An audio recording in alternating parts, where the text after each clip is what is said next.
जय हिंद दोस्तों, स्वागत है आपका डिफेंस अड्डा यूट्यूब चैनल में। आज हम देखेंगे फिजिक्स सिलेबस।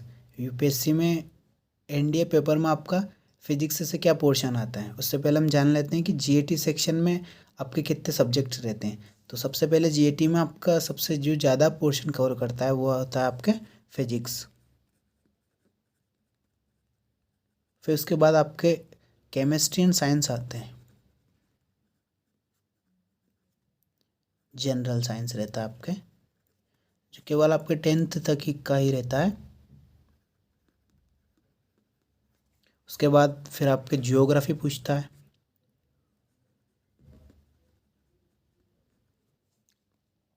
इसके बाद आता है आपका पॉलिटी सेक्शन।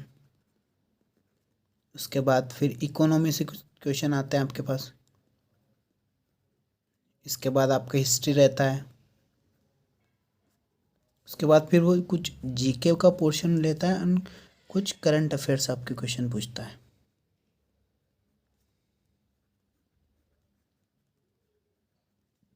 ये आपके इतने सारे सेक्शंस है वो पूछता है। इसमें जीएटी में एक ये सेकंड पार्ट में रहते हैं आपके।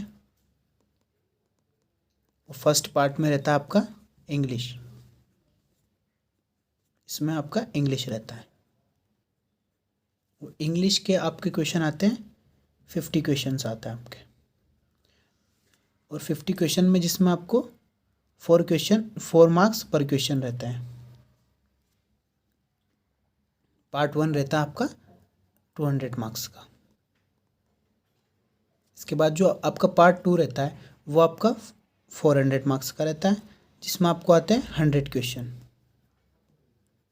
और इसमें भी 4 मार्क्स पर क्वेश्चन रहते हैं, जिसमें से आपका जो वेटेज वाले जो पोर्शन रहते हैं वो आपका फिजिक्स, जिससे आपको 20 से 22 क्वेश्चन देखने को मिलते हैं। उसके बाद आपका रहता है केमिस्ट्री, जिससे आपको रहते हैं 16 से 18 क्वेश्चन आपको केमिस्ट्री के देखने को मिलेंगे। उसके बाद जनरल साइंस से आपको रहते हैं 12 से 15 क्वेश्चन आपको जनरल साइंस से मिलेंगे। इसके बाद ज्योग्राफी से भी आपको वेटेज अच्छा रहता है आपका ज्योग्राफी का भी, इसमें 18 से 20 क्वेश्चन आपको देखने को मिलेंगे। पॉलिटी से आपको क्वेश्चन आ जाते हैं 5 से 7 क्वेश्चन आपको पॉलिटी से मिल जाएंगे।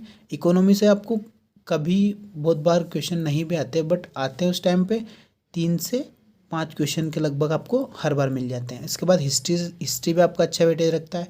इस हिस्ट्री से आपके आते हैं लगभग 15 से 18 क्वेश्चन आपको हिस्ट्री से आ जाते हैं। इसके बाद जीके करंट अफेयर दोनों को मिलाकर आपको 10 से 12 क्वेश्चन आपको इन दोनों से मिल जाएंगे। तो आपका जो वेटेज वाला पोर्शन रहता है वो आपको करंट एंड जीके रहता है एंड जियोग्राफी और फिजिक्स से रहता है। इसके अलावा आप जो बच्चे साइंस बैकग्राउंड से उनका फिजिक्स केमिस्ट्री जनरल साइंस अच्छा रहता है, तो उनको इनमें स्कोर करने का अच्छा स्कोर कर पाते हैं। बाकी जो नॉन साइंस बैकग्राउंड से वो जियोग्राफी पॉलिटी में अच्छा पोर्शन कवर कर पाते हैं। इसलिए मैं आपको जो नॉन साइंस बैकग्राउंड से है और जो साइंस बैकग्राउंड से दोनों बच्चों को मैं आज फिजिक्स के सिलेबस के बारे में बता देता हूँ कि फिजिक्स में क्या पोर्शन आपको पूछा जाता है। तो आप उस हिसाब से आपका कवर कर सकते हैं कि इसमें कुछ ज़्यादा खास नहीं पूछा जाता है। कुछ टॉपिक से मैं आपको सिलेक्टेड टॉपिक आपको बता देता हूँ, उससे आप कर सकते हैं कि हाँ इनसे अपन अपना वेटेज कवर कर सकते हैं कि 20 से 22 क्वेश्चन रहते हैं। उसमें से आपको थोड़ा मैं जो टॉपिक बताऊँगा उनसे पढ़ के आप 15 से 18 क्वेश्चन तक कवर कर सकते हो। और अगर आप साइंस बैकग्राउंड से तो फिर तो आप 20 से 22 क्वेश्चन भी कवर कर सकते हैं। आइए दोस्तों हम देखते हैं कि फिजिक्स सिलेबस क्या रहता है। सबसे पहला आपका रहता है जो आपके लगभग 9th में भी रहता है और 11th क्लास में भी रहता है, यूनिट एंड मेजरमेंट। इससे आपको क्वेश्चन पूछता है। इसमें आपसे यूनिट्स पूछ लेता है, वो बहुत सारे यूनिट्स एंड डायमेंशनल फार्मूला से आपसे पूछ लेता है।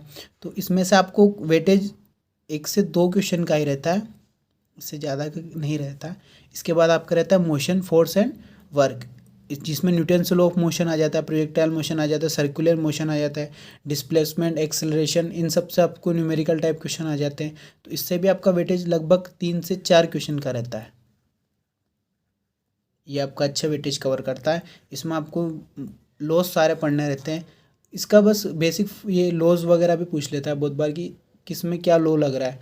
कोई भी कॉन्सेप्ट पूछ लेता है, किसी वर्क किसी एक्सपेरिमेंट का कॉन्सेप्ट पूछ लेता है, उसमें कॉन्सेप्ट क्या लग रहा है, और इससे कुछ ज़्यादा खास नहीं पूछा जाता। इसके बाद आपके ग्रेविटेशन से आपको लगभग 2 से 3 क्वेश्चन आ जाते हैं। ग्रेविटेशन, ये आपसे इसमें भी पूछा जाता है। इसके बाद फिर आपका हीट एंड थर्मोडायनामिक्स, इससे आपको लगभग 2 से 3 क्वेश्चन इससे भी देखने को मिल जाते हैं, इससे भी हर बार पूछे जाते हैं हीट एंड थर्मोडायनामिक्स से। इसके बाद आपका आता है ऑप्टिक्स। ये जो आपने अभी 4 जो टॉपिक देखे हैं, ये टॉपिक आपको 9th में एंड 11th में देखने को मिलते हैं, तो ज़्यादा हाई लेवल नहीं पूछता है वो, केवल इनके बेसिक फार्मूलाज वगैरह पूछता है, बेसिक थ्योरी जो रहती है वो, एंड बेसिक कॉन्सेप्ट वो आपसे पूछता है। कोई ज़्यादा आपको अप लेवल लेकर नहीं पढ़ना रहता है इनमें, आप बेसिक से भी आप कवर कर सकते हैं। इसके बाद आपका जो 10th एंड 12th पोर्शन रहता है, जो आपके ये रहेंगे, ये है आपके 10th एंड 12th पोर्शन रहे हैं आपका, जिसमें आपको आता है सबसे पहले ऑप्टिक्स इसमें बहुत ज़्यादा पोर्शन कवर करता है। इससे लगभग आपको 5 से 6 क्वेश्चन देखने को मिलता है। ऑप्टिक्स से आपको बहुत ज़्यादा क्वेश्चन पूछे जाते हैं, इसलिए आप ऑप्टिक्स को बहुत ही अच्छे तरीके से करें, जिसमें वेव ऑप्टिक्स भी आ जाता है आपका। इसमें रिफ्लेक्शन, रिफ्रैक्शन, डिस्पर्जन, उसके बाद आता है टोटल इंटरनल रिफ्लेक्शन, ह्यूमन आई, ऑप्टिकल इंस्ट्रूमेंट, इनसे जैसे माइक्रोस्कोप हो गया, टेलीस्कोप हो गया, इनके कॉन्सेप्ट पूछ लेता है। इनमें लेंस का फोकल लेंथ वगैरह पूछ लेता है, इनमें भी फार्मूलाज पूछ लेता है, और reflection mirror formula, lens formula, reflection में भी लेंस फार्मूला, और फिनोमिनन पूछ लेता है, जैसे मिराज किस फिनोमिनन के ऊपर डिपेंड करता है, एंड जो अपने मायोपिया और हाइपरमेट्रोपिया होता है, ये इसमें कौन सा लेंस वगैरह लगा के हम इनको ठीक कर सकते हैं, ऐसे फिनोमिनन पूछता है, ऐसे कॉन्सेप्ट आपसे पूछ लेता है। उसके बाद आता है फिर आपका मॉडर्न फिजिक्स से भी आपको 2 से 3 क्वेश्चन हर बार देखने को मिल जाता है, तो इसको भी आप छोड़ नहीं सकते। इसके बाद फिर इलेक्ट्रोस्टैटिक्स, इससे आपको हर बार वैसे इसका वेटेज अच्छा रहता है, 3 से 4 क्वेश्चन का वेटेज इसका भी रहता है। इसमें जैसे आपको हो गया सेल के ऊपर पूछ लेगा वो आपसे, और आपसे इनके फार्मूला पूछ लेता है, इनकी एसआई यूनिट पूछ लेता है, डायमेंशनल फार्मूला वगैरह पूछ लेता है, इनके कॉन्सेप्ट पूछ लेता है आपसे, लॉज जो कौन से लॉ इसमें लग रहे हैं वो पूछ लेता है। तो इनको आप बेसिक तरीके से पढ़ें, ज़्यादा हाई लेवल ना लेके पढ़ें, इनके जो बेसिक लेवल आप पढ़ेंगे तो उनसे आपको ये ठीक हो जाते हैं। जो अगर न्यूमेरिकल भी आते हैं तो वो भी बेसिक फार्मूला से ही सोल्व हो जाते हैं, इतने ज़्यादा टफ लेवल नहीं लेके चलता है यूपीएससी भी। इसके बाद आता है करंट इलेक्ट्रिसिटी से भी आपको लगभग 2 से 3 क्वेश्चन हर बार देखने को मिल जाते हैं। और ये यूपीएससी का एक पैटर्न रहता है, वो हर बार सेम पैटर्न पे नहीं चलता, हर बार उसको पैटर्न को बदलता रहता है, कई बार कहीं से कुछ उठा के दे दिया उसने तो, और जो देता हर एक चैप्टर से, बट थोड़ा पोर्शन ऊपर नीचे करता रहता है, हर बार सेम पोर्शन लेके नहीं चलता है। इसके बाद जो बेसिक रहते हैं कि वो उनसे देता है, जैसे कि आप इन्वेंटर्स के नेम पूछ लेता है वो आपसे, इन्वेंटर्स पूछ लेता है आपसे, जैसे न्यूट्रॉन की खोज किसने की, फोटोन की खोज किसने की, प्रोटॉन की खोज किसने की, न्यूक्लियंस की खोज किसने की, ये आपसे इन्वेंशन पूछता रहता है वो आपसे। इसके बाद इंपॉर्टेंट डिवाइस पूछ लेता है आपसे कि इन डिवाइस का कॉन्सेप्ट क्या है, जैसे कि थर्मोमीटर हो गया, उनका उनमें कॉन्सेप्ट क्या लगता है कि वो आपको बुखार नाप देता है, इसमें कॉन्सेप्ट क्या होता है, वो सब बेसिक थिंग्स आपसे यूपीएससी पूछता है आपके माइंड लेवल को चेक करने के लिए। इसके बाद इंपॉर्टेंट लॉ पूछ लेता है आपसे, उसके प्रिंसिपल पूछ लेता है। उसके बाद फिनोमिना, बेसिक फिनोमिना पूछता रहता है आपसे, इनके ऊपर क्वेश्चन बनते हैं, हर बार बनते देखे हमने, जैसे ट्विंकलिंग ऑफ स्टार हो गया,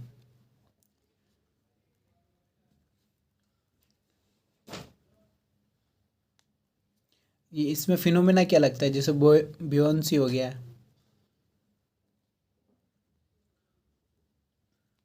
हीट ट्रांसफर हो गया, ये इसे आपसे इनके फिनोमिना पूछता है यूपीएससी आपसे। इसके बाद इम्पोर्टेंट फॉर्मूले पूछता है आपसे वो कि इनके फॉर्मूले क्या होते हैं,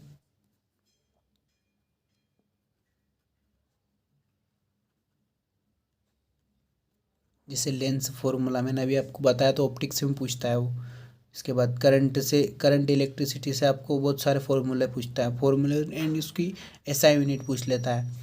और इसके बाद आप इनके बेसिक थ्योरम को कभी नेगलेक्ट ना करें, जो बेसिक है उनको आप अच्छे से पढ़ लें, ताकि आपको जो हाई लेवल रहता है वो भी बेसिक से ही बनता है। तो आप अगर बेसिक थिंग को अगर अच्छे से पढ़ेंगे तो यूपीएससी उन्हीं से क्वेश्चन बनाता है। वो थोड़ा सा क्वेश्चन ट्रिकी टाइप बना देते तो हम उनको पता नहीं कर पाते कि ये क्वेश्चन आए कहाँ से थे।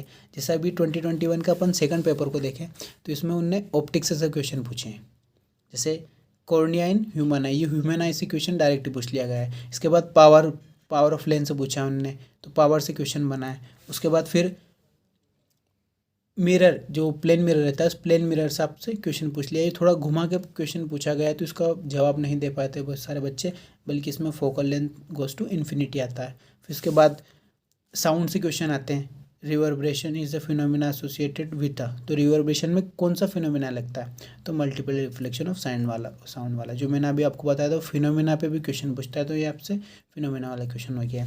इसके बाद साउंड से वापस एक क्वेश्चन पूछ लिया उनने। साउंड आपके आता है, वेव ऑप्टिक्स में साउंड भी आता है, तो आप यहाँ पे साउंड भी लिख लीजिए। मॉडर्न फिजिक्स के अंदर भी आ जाता है। साउंड चैप्टर से भी आपको हर साल 2 से 3 क्वेश्चन देखने को मिलता है। तो इसके बाद फिर क्वेश्चन और पूछे तो जैसे प्रोजेक्टाइल मोशन पे उन्होंने क्वेश्चन पूछ लिया। ये प्रोजेक्टाइल मोशन पे उन्होंने डायरेक्ट क्वेश्चन पूछा है, देखिए इसको आप सोल्व। ये काइनेटिक एनर्जी पे उन्होंने क्वेश्चन पूछा है। इधर देखिए आप, ये unit of ratio between thrust and impulse in same as that of, ये आपसे वेव्स से क्वेश्चन डायरेक्ट क्वेश्चन है। ये unit of ratio between thrust and impulse is same as that, unit and ratio जो रहता है वो इसका थ्रस्ट एंड इम्पल्स का, वो किसके सेम रहता है। जैसे फ्रीक्वेंसी ऐसे रहती है, इनके बीच को इनका फ्रीक्वेंसी बोला जाता है वेव के। ये थ्रस्ट एंड क्रस्ट के बीच के जो रहता है उसको फ्रीक्वेंसी बोला जाता है, सेम रहती है। इसके बाद उनने ग्राफ से आपसे क्वेश्चन पूछा है, जैसे कि जो ग्राफ आपको दे देंगे कि ये ग्राफ किस चीज़ का बन रहा है, तो उन ग्राफ से, ये प्रिज्म वाले ग्लास ग्राफ से आपसे क्वेश्चन पूछा गया था। तो इस टाइप से यूपीएससी आपसे क्वेश्चन पूछता है और थोड़ा सा घुमा देते हैं इनको क्वेश्चन, ताकि अपने को पता ना चले। यही यूपीएससी का फंडा रहता है, हर बार यूपीएससी ऐसा ही कुछ अपने साथ करता है। तो आप बस ध्यान ये रहे कि जो मैंने आपको टॉपिक बताया इंपॉर्टेंट टॉपिक्स, आप इन चीज़ों को अगर अच्छे से कवर कर लेते तो फिर फिजिक्स को आपको डरने की कोई बात नहीं, फिजिक्स में आप अच्छा कवर कर लेंगे। तो ध्यान रखिए एंड थैंक यू।